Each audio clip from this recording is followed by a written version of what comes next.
Hi, and welcome to PT Dance instructional videos.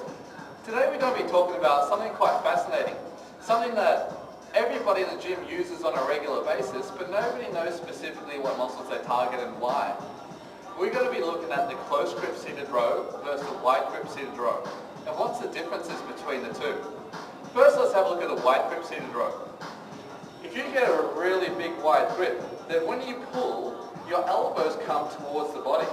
If your elbows come towards the body, you are now in a position where you're now capable of retracting your shoulder, squeezing your scapula and your shoulder blades together in the back, and squeezing your trapezius muscle more efficiently.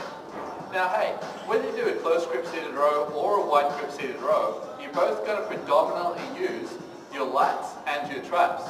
So if you get a wide grip seated row and you're now capable of retracting your shoulder back and squeezing your scapula together, that means you can contract your trapezius muscles more efficiently than your lats.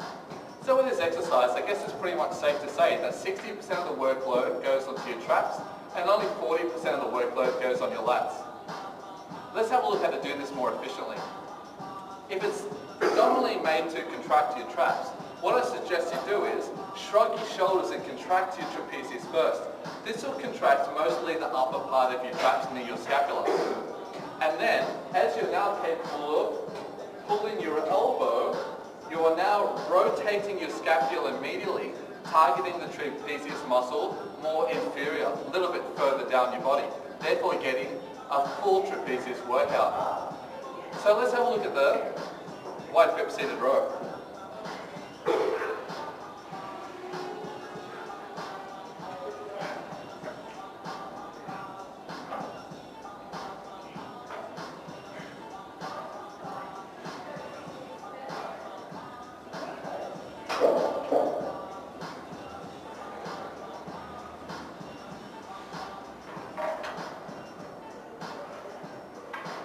If you ever notice, there's two phases on the way up, one phase on the way down. Why? Because if you just shrug your shoulders, your trapezius is activated 100%. You don't have to pull your hands or pull your elbows in order to target that muscle.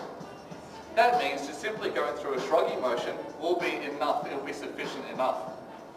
So why do we pull the bar? Well, like I said before, your scapula rotate immediately, you'll target those inferior lower part of your trapezius muscles as well, which is very important. But we always pull your elbow, you never pull your hand. If you actually pull your hand, your elbow will go through flexion, which means your bicep will have to function as well. We want to take the weight off your bicep and transfer it to your traps, which means instead of pulling your hand, if you focus and actually think about pulling your elbow, that means your bicep can't fire and the weight will transfer to your next muscle in line, which happens to be your traps. We just have to go through a wide grip seated row. Now let's have a look at the close grip seated row. The close grip seated row means that you've got a close grip with your hands. That means as you pull, your elbows are forced to go out laterally as your hands run through the sagittal plane, straight through, up and down through your middle of your body. So as your elbows come out, you are not capable of retracting your shoulder blades back, which means your trapezius muscles throughout the middle part of your back can't contract as well as your lats. Yes, this exercise does both your lats and your traps predominantly, but in this case, I guess it's safe to say that 60% of the workload goes to your lats and 40% of your workload goes to your traps.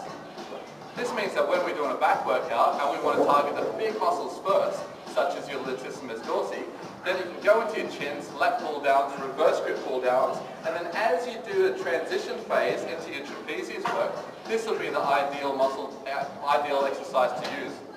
Let's have a look.